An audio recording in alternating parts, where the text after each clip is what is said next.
राम दोस्तों, आज जा रहा हूँ मैं नीलकंठ महादेव। और नीलकंठ महादेव बाई रोड जा रहा हूँ और साथ में झिलमिल गुफा भी जाऊंगा।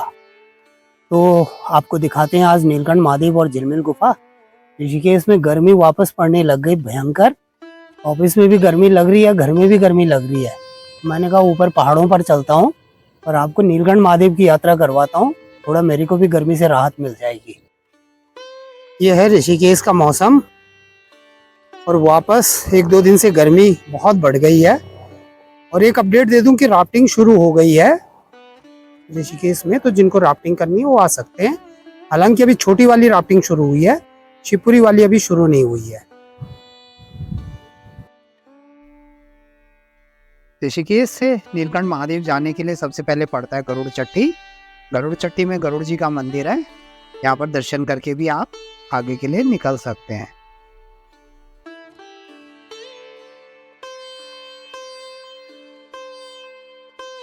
गंगा जी का पानी काफी कम हो गया है वैसे। और ये है ब्रह्मपुरी राफ्टिंग स्टार्टिंग पॉइंट, यहाँ पर से शुरू होती है और राम झूला तक जाती है।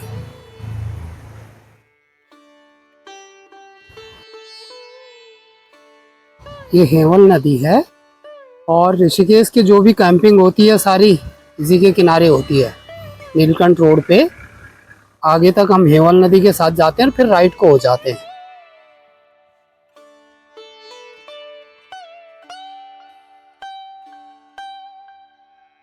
झिलमिल गुफा के लिए अब डायरेक्ट सड़क हो गई है, पहले तो पैदल जाना पड़ता था, लेकिन अब ये वाली जो कच्ची सड़क है, ये नीलकंठ महादेव से करीब 1 किलोमीटर पहले पार्किंग है।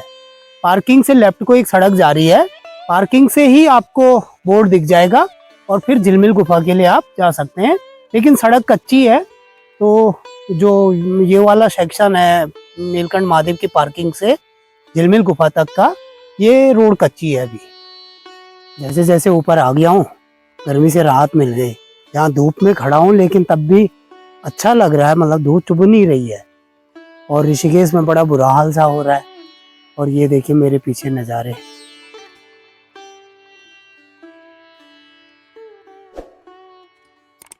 ये एक खूबसूरत सा गांव पड़ा है बीच में, ग्राम पंचायत कोठार में आपका हार्दिक स्वागत है। और यहाँ पर देखिए एक ओपन जिम, जबरदस्त है।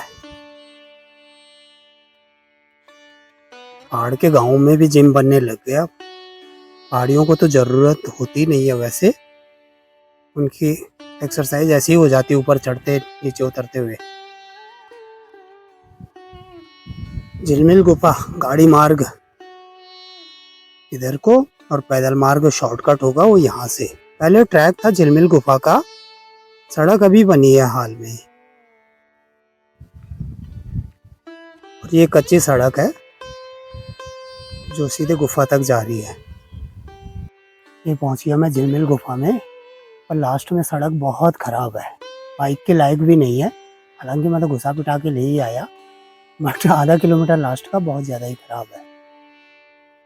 ये टेम्परेरी पार्किंग बना रखी है। सड़क भी ऐसे बनाई है कि जैसे सिर्फ बस जेसीबी चला दी और खोद दिया पहाड़ को। और अब आगे चलते हैं मंदिर की तरफ। गुफा कहाँ पर है, गुफा देखता हूँ। लिखा है झिलमिल गुफा मार्ग, कुटियाएं बना रखी हैं बाबा लोगों ने।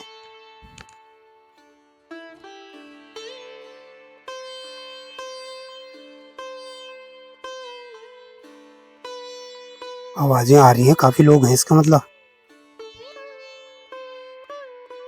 सीढ़ियां उतर रही नीचे के लिए।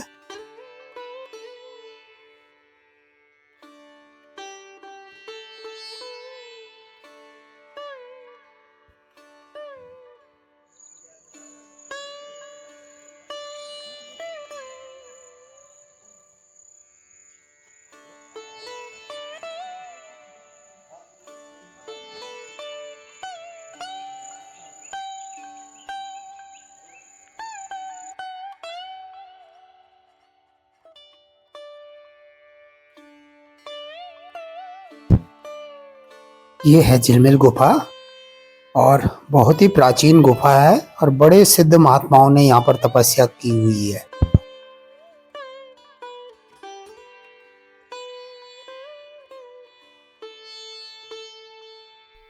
इस गुफा में सबसे पहले गुरु गोरखनाथ ने धूना स्थापित किया था और उन्होंने कई वर्षों तक यहाँ पर तपस्या की थी। भगवान भोलेनाथ और गुरु गोरखनाथ का इसी गुफा में योग को लेकर एक लंबी चर्चा भी हुई है।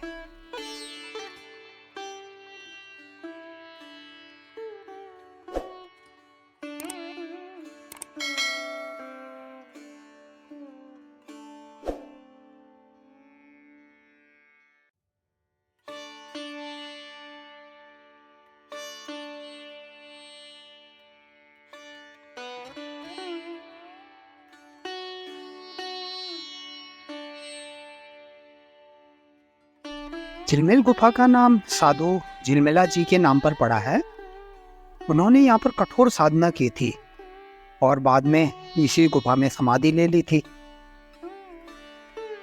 कहा जाता है कि आला और उदल ने भी इस गुफा में साधना की थी। उनके गुरु गोरखनाथ थे। आला और उदल की कहानी भी बहुत इंटरेस्टिंग है, आप गूगल कर सकते हैं। उन्होंने लड़ाई में पृथ्वीराज चौहान को हराया था और गुरु गोरखनाथ के कहने पर उनको छोड़ भी दिया था। बोलते हैं कि आला और उदल अमर है और आज भी कहीं साधना में लीन है। ऐसे ऐसे महान साधकों ने यहाँ पर साधना की है, इसीलिए झिलमिल गुफा का इतना बड़ा महत्व है।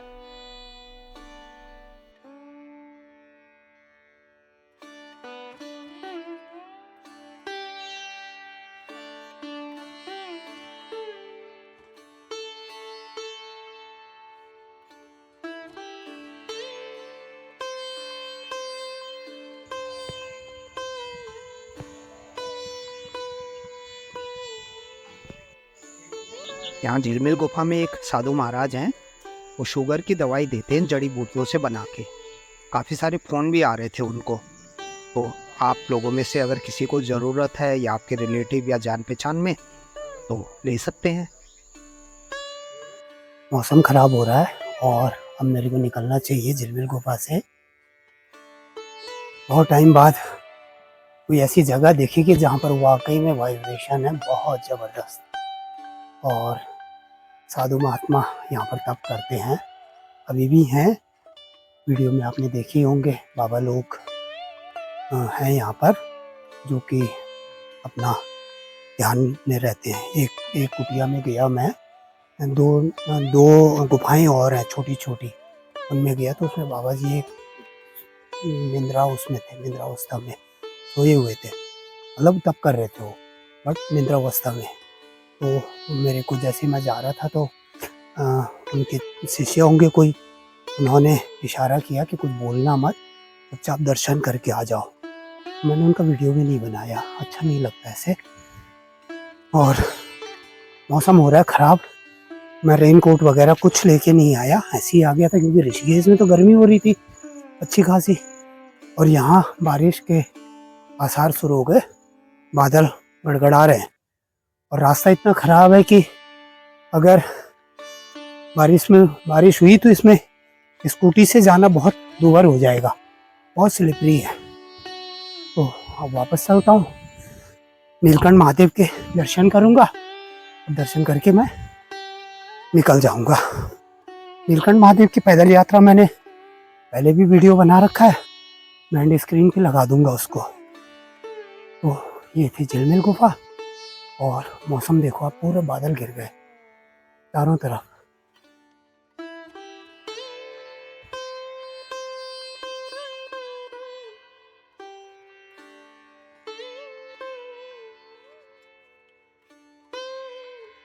ये है सड़क की हालत, और ये तो तब भी ठीक है, इससे नीचे और बुरी हालत है। लोग नीचे ही गाड़ी खड़ी करके आ रहे हैं। मैंने कहा मेरे पास टू व्हीलर है, मैं तो घुस ही जाऊंगा कैसे करके भी, पर गलती की थी, नहीं लाना चाहिए ऐसे रिस्क लेना, क्योंकि यहाँ पर पंचर हो गया तो अगले 30 किलोमीटर इधर उधर कुछ नहीं मिलने वाला मेरे को। मौसम देखिए एकदम से ख़राब हुआ, ये बादल लग गए और ये आ गए बादल सामने पे, और आसमान भी गड़गड़ा रहा है, कड़कड़ा रहा है मतलब।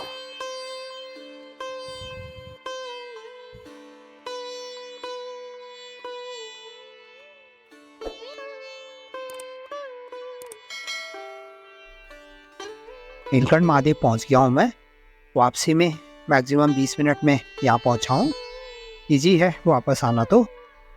और नीलकंठ महादेव के बारे में मैक्सिमम लोग जानते ही हैं कि समुद्र मंथन के बाद कालकूट जो विष मिला था, उस विष को महादेव ने जब ग्रहण किया था, उस विष का असर कम करने के लिए यहाँ पर तपस्या की थी उन्होंने कई हजार वर्षों तक। तब जाके उस विष का असर कम हुआ था। तो आइए दर्शन करते हैं, आप भी मेरे साथ दर्शन कीजिए और फिर मैं वापसी करूँगा।